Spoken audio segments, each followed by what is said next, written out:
champs, welcome back to evidyarthi.in। मैं हूँ Mitali and I welcome you all in today's session. चलिए, आप लोगों से मिलके मुझे तो बड़ी खुशी हो रही होती है कि चलिए now it's time for the session. आप लोग के कमेंट्स आएंगे, समझोगे, पढ़ोगे और एक ऐसा लगता है कि एक डिस्कशन ही हो रहा है जब मैं आप लोगों से बात कर रही होती हूँ इस वक्त पे। तो ये मेरे को सच में बहुत अच्छा लगता है एंड रियली होप कि आप लोग के साथ ये एनर्जी शेयर करती हूँ मैं, मतलब आप लोग भी उतना ही अच्छा फील करते हो।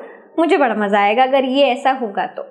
चलो अब हम शुरुआत करते हैं, अपनी एनर्जीज को फिर से शेयर करते हैं, मजे से काम करते हैं, पढ़ते हैं और समझते हैं what are the other remaining characteristics of the sound wave. ठीक है, अब मेरे पास सबसे पहले आता है कि भाई हम लोगों ने फ्रीक्वेंसी समझ ली, एम्पलीट्यूड समझ लिया, बहुत अच्छी बात है। बट अब एक ऐसा कैरेक्टरिस्टिक मैं लेकर आने वाली हूँ या फिर मैं डिस्कस करने वाली हूँ जो कि फ्रीक्वेंसी से बहुत ज़्यादा रिलेटेड है, लेकिन एम्पलीट्यूड का भी उतना ही समझना हमारे लिए बहुत ज़रूरी था इस पिच को समझने से पहले।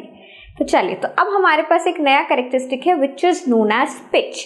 पिच क्या होती है? पिच एक वो कैरेक्टरिस्टिक है जो कि आपको दो साउंड्स के बीच में डिस्टिंग्विश करने का एक लिबर्टी दे, यानी कि आपको डिस्टिंग्विश करवा सके। जैसे कि सपोज करते हैं कोई भी आपके घर के बाहर आपका दोस्त आया है और वो एक लड़का है, तो वो आपको ये बोलेगा नहीं कि अपना नाम या फिर ये कि उसका जेंडर क्या है, वो सिर्फ ये बोलेगा हे बाहर आ जाओ या चल खेलते हैं, कुछ भी बोला उसने। आपको पता है ये आपका कौन सा दोस्त आया है, कौन सा दोस्त आया है उसको साइड में रख देते हैं, बट आपको ये पता है कि ये लड़का है। या फिर बाहर कोई सब्जी वाला बेचने आया है, ठीक है, तो आपको ये पता है कि सब्जी इस वक्त पे कोई आदमी बेच रहा है या फिर कोई औरत बेच रही है। ठीक है, कोई भी बाहर अगर कुछ फूल बेचने आए हैं या फिर कोई भी ऐसा काम हो रहा है, बाहर से कोई एक ग्रुप ऑफ कह लो कि बाहर सब्जी लेते समय कुछ लेडीज खड़ी हैं, तो भी आपको पता है कि कौन बातें कर रहा है। तो ये जो रोज हमारी आसपास वाली लाइफ में है ना, रोजमर्रा की जिंदगी में जो हम लोग आवाजें सुन रहे होते हैं, ये हमने कभी भी नहीं सोचा कि यार ये तो हम पहचान पाते हैं कि यहाँ पे कुछ ग्रुप ऑफ गर्ल्स हैं या ग्रुप ऑफ बॉयज हैं, या फिर ये आवाज जो है वो किसी तबले जैसे इंस्ट्रूमेंट में से आ रही है, फ्लूट में से आ रही है, यानी कि आवाज थोड़ी मोटी है। बेस वाली आवाज सुनिए ना, बास हम बोलते हैं, जैसे हिंदी में कई बार लोग बास बोल देते हैं जब भी कोई यात्रा निकल रही होती है, कोई जुलूस निकल रहा होता है ना, कोई भी भगवान के दिनों में जैसे अलग अलग आता है कि रामनवमी आई है, शिवरात्रि आई है, तो बारात निकलती है। तो हम ऐसा होता है ना कई बार कि उसका जो डीजे बज रहा होता है, जो गाने बज रहे होते हैं, भजन बज रहे होते हैं, वो इतनी तेज आवाज होती है कि उसका मतलब बेस इतना ज्यादा होता है कि हमारे घरों में वाइब्रेशन होनी शुरू हो जाती है। विंडो पेन्स होते हैं, दरवाजे होते हैं, तो वहां पर एक वाइब्रेशन आपको कई बार फील होती है। कभी देखा है? बहुत बार होता हुआ आपने देखा होगा, तो माइट भी रिलेट भी कर पाओ, है ना। तो वहां पर वो बेस बज रहा है। और इसी तरीके से कई बार कोई आवाज आ रही होती है जब जैसे बारात निकलती है जिसमें आप लोग नाचते गाते हो, है ना, तो वहां पर अगर कोई बैंड बाजे से कोई गाने की कोशिश कर रहे हो और आवाज बहुत पतली है, तो आप बोलोगे, तब भी आप पहचान जाओगे, है ना। तो वो वहां पर होता है श्रिलिंग आवाज, ट्रेबल आवाज, उसको ट्रेबल में हम पिक्चराइज करते हैं या फिर उसको डिस्टिंग्विश करते हैं। तो ये होती है high pitch and low pitch sounds. ठीक है, सो बेसिकली पिच एक वो कैरेक्टरिस्टिक है। ओके, सो हमने पेन नहीं लिया है, वेट अ मिनट गाइस। हाँ, सो पिच आपकी एक वो कैरेक्टरिस्टिक है जो कि डिस्टिंग्विश करे बिटवीन डिफरेंट साउंड्स, है ना, डिस्टिंग्विश बिटवीन डिफरेंट साउंड्स, अलग अलग साउंड्स के बीच में वो डिफरेंशिएट कर सके, लेकिन प्रोवाइडेड चाहे लाउडनेस सेम क्यों ना हो। लाउडनेस सेम वाला एग्जांपल दूं आपको।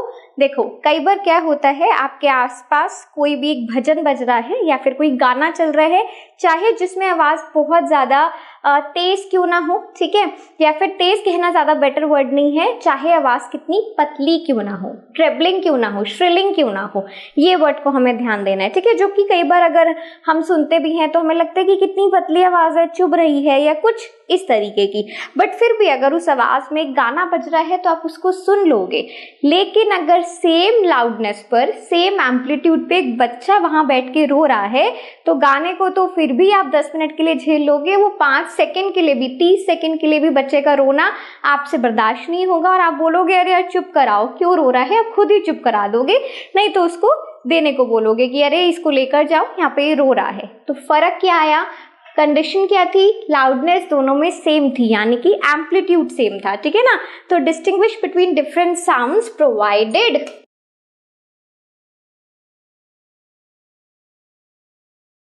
Same loudness.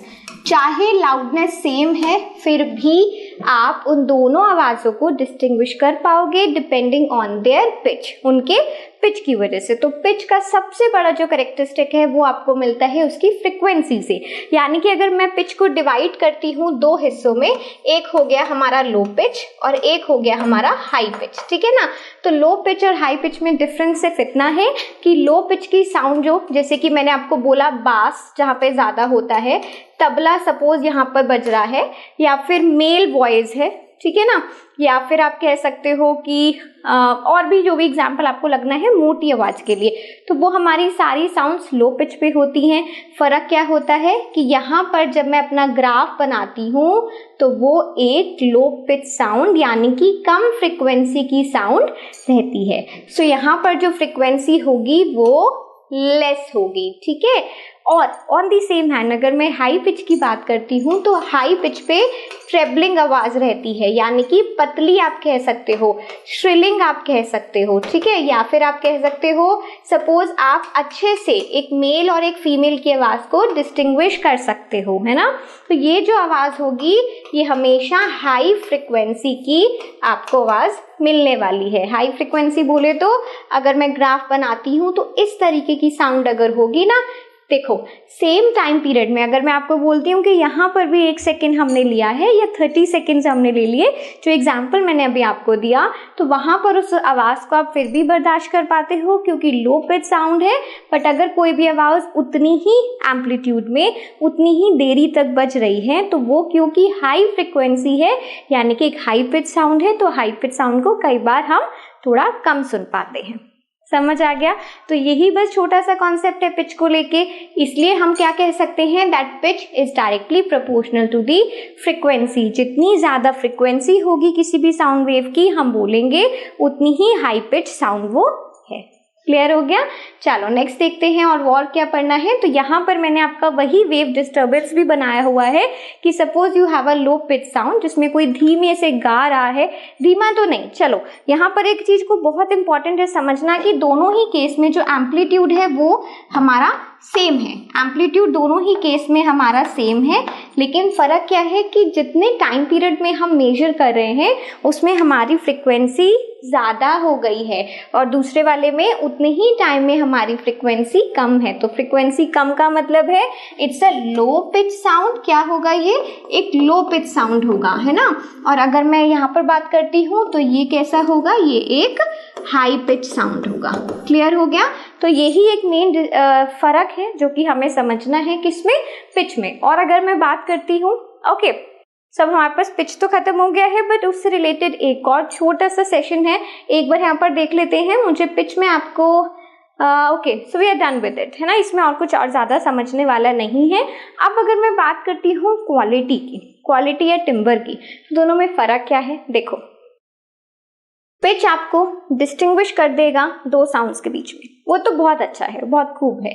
लेकिन क्वालिटी क्या करता है, क्वालिटी आपको वो फीचर देती है जिसमें कि आप सर्टेनली पक्के तरीके से बता पाओ कि ये आवाज़ तबले की है और ये आवाज़ फ्लूट की है।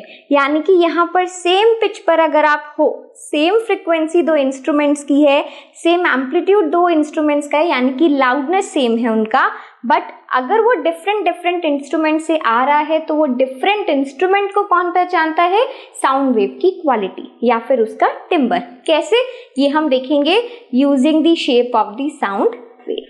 क्लियर हो गया। So basically timber of a sound wave depend on the shape of it, ठीक है ना। किसी भी साउंड वेव की जो शेप बनती है वो हमें बताती है कि ये साउंड किस इंस्ट्रूमेंट से आपसे बजाई जा रही है। इंस्ट्रूमेंट कह लो, मोर ओवर जो क्वालिटी है या टिम्बर एक फीचर है, ये एक म्यूजिकल कैरेक्टरिस्टिक ज्यादा है, ठीक है ना। मैं लिख देती हूँ, it's kind of a musical characteristic. तो म्यूजिकल कैरेक्टरिस्टिक्स में बेसिकली होता है कि आपको ये पता हो कि आप कब वायलिन बजा रहे हो, आपको पता हो कि कब ड्रम्स बज रहे हैं, तबला बज रहा है, आप पहचान लोगे एकदम। कोई गाना बज रहा होता है अपने, अगर आप लोगों को म्यूजिक का थोड़ा शौक है, कुछ भी होता ही है जनरली, तो कहीं पर भी अगर कोई गाने में थोड़ा क्लासिकल म्यूजिक हो, तबला वगैरह ज्यादा हो, ड्रम्स तो वेस्टर्न थोड़ा पॉप म्यूजिक में आ जाता है ना, तो आप एकदम से बता दोगे यहाँ पे तबला बज रहा है। But on the other hand violin कहाँ बज रहा है वो भी आप बता दोगे। तो चाहे वो सेम लाउडनेस पे क्यों ना हो, चाहे उसकी फ्रिक्वेंसी सेम क्यों ना हो, ठीक है ना, पिच सेम क्यों ना हो। फर्क क्या आता है, फर्क ये आता है कि आप ये बता सकते हो कि आवाज कौन से इंस्ट्रूमेंट से आ रही है। So basically it's a musical characteristic. यहाँ पर क्या होगा कि चाहे आप सेम पिच पर हो, सेम लाउडनेस पर हो, दोनों ही फीचर आपके चाहे सेम क्यों ना हो, बट क्वालिटी आपको बता देती है कि व्हाट डिफरेंट इंस्ट्रूमेंट्स आप प्ले कर रहे हो, ठीक है ना। और इसके लिए एक बहुत अच्छा सा फीचर है कि इसकी जो साउंड वेव होती है, जिस तरीके से यहाँ पे मैंने दिखा रखी है, उसकी शेप चेंज हो जाती है, ठीक है। चलो अब मैं एक बार काम भी करती हूँ। डिफरेंट इंस्ट्रूमेंट्स वाली बात हो रही है ना, देखो फर्क कहाँ आता है। अगर मैं सपोज आपके सामने दो साउंड वेव्स बनाती हूँ, ठीक है, ये मेरे पास एक साउंड वेव है कुछ इस तरीके का, क्लियर है। अब दूसरा मेरे पास साउंड वेव है, आप अपने आप बता पाओगे। देखो मैं एक चीज बहुत अच्छे से क्लियर कर देती हूँ, यहाँ पर मैं एम्पलीट्यूड को सेम रखने वाली हूँ, पिच को सेम रखने वाली हूँ, ठीक है। फर्क सिर्फ कितना आएगा,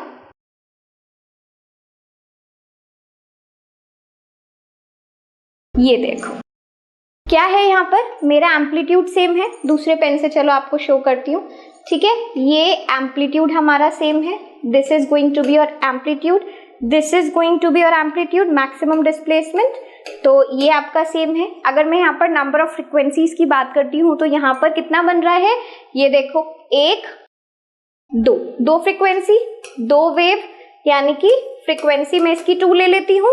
यहाँ पर एक, ये एक हो गई पूरा, ये 2 हो गया पूरा, तो अगेन 2 वेव्स, यानी कि 2 फ्रीक्वेंसीज आ गई हैं। फर्क क्या है, shape of the sound wave, but shapes are different, shapes different है। तो शेप्स डिफरेंट होने का मतलब है कि एक साउंड हो सकता है ट्यूनिंग फॉर्क से आ रहा हो, बिकॉज इसकी वेव इसी तरीके से बनती है। एक हो सकता है गिटार से आ रही हो, एक हो सकता है वायलिन से आ रही हो। अब वो आप खुद फिगर आउट करो कि ये कौन सी साउंड है ना। अगर आप में से कोई बजाता है कोई इंस्ट्रूमेंट तो आपको पता होगा, नहीं भी बजाता है तो जस्ट चेक ऑन गूगल, बहुत सारे रिसोर्सेज है वैसे भी आजकल आपके पास, है ना। So basically same shapes are different, यहाँ पर शेप्स डिफरेंट है, तो इसका मतलब है इंस्ट्रूमेंट्स भी डिफरेंट है, या फिर 2 अलग अलग प्रकार के सोर्सेज से आवाज आ रही है। क्लियर हो गया, तो बस ये हो गया क्वालिटी एंड टेम्पर। अब छोटा सा नोट है, 1-2 फीचर्स हैं उसको भी पढ़ लेते हैं। Basically it help us to distinguish between 2 sounds having same pitch and loudness. ये आपका सेम है, sound of single and same frequency. अगर आपके पास कोई साउंड है जो कि एक सेम फ्रीक्वेंसी की है, उसको हम बोलते हैं टोन। इस टोन से क्या समझे हो, रिंगटोन्स होती हैं, फोन में सुनते हो, लगाते हो, जब भी नया फोन आता है तो क्या करते हैं, थोड़ी देर के लिए उसी को सुन रहे होते हैं, अलग अलग एक करके रिंगटोन A to Z जितनी भी रिंगटोन्स हैं सब सुनते हैं, है ना। तो वो जो सिंगल टोन्स होती हैं, सिंगल फ्रिक्वेंसी की, जो कि आपको इरिटेट नहीं करती हैं, वो आपकी टोन्स होती हैं।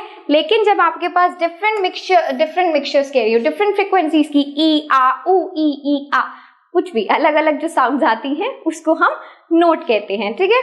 चलो, note is not the noise, यहाँ पर अभी ये नॉइज नहीं है। नॉइज वो होता है जो डिसकॉन्टिन्यूस हो, जो कि अनप्लेजेंट हो, है ना, जो आपको सुनने में इरिटेट करता हो। Noise is unpleasant to hear while music is pleasant. ये जो नोट थे ये बेसिकली म्यूजिक का पार्ट है and it's of good quality. So भाई म्यूजिक हम उसको बोलेंगे जो कि कॉन्टिन्यूस हो, जो कि डिस्टर्बिंग ना हो, पीरियोडिक हो, पैटर्न से बज रहा हो, है ना, उसको हम म्यूजिक बोलेंगे। नॉइज इज कहीं से तेजी, फिर धीरे, फिर तेजी, फिर धीरे, अलग अलग तरीके की साउंड्स आ रही हैं और उनका जो एम्पलीट्यूड है वो बहुत ज्यादा है, ठीक है ना। लाउडनेस, सॉरी एम्पलीट्यूड छोड़ दो, एम्पलीट्यूड को मीटर में बोलेंगे बट लाउडनेस को डेसिबल में बोलेंगे। तो सपोज अगर कोई भी ऐसी एक नॉइज है, साउंड है जो कि ग्रेटर देन 80 डेसिबल्स है, तो आप उसको नॉइज बोलोगे, आप उसको म्यूजिक नहीं बोलोगे, ठीक है ना, क्योंकि वो प्लेजेंट टू ईयर्स नहीं है। बट हाँ, लेस देन अगर 80 है आपके पास तो आप उसको प्लेजेंट बोल सकते हो, साउंड बोल सकते हो, टोन बोल सकते हो, किसी भी तरीके से म्यूजिक बोल सकते हो, ठीक है। तो ये कुछ 2-3 फीचर्स है जो कि हम लोगों को पता होना चाहिए। एंड इसके साथ हमारी जो कैरेक्टरिस्टिक्स हैं खत्म हो गई हैं, सिर्फ और सिर्फ स्पीड या वेलोसिटी के बारे में जानना रह गया है। तो कोई बात नहीं कोई बात नहीं, उसको भी खत्म करते हैं फटाफट से नेक्स्ट सेशन में, ठीक है ना। तो चलो नेक्स्ट पे आ जाओ जल्दी से, फटाफट से।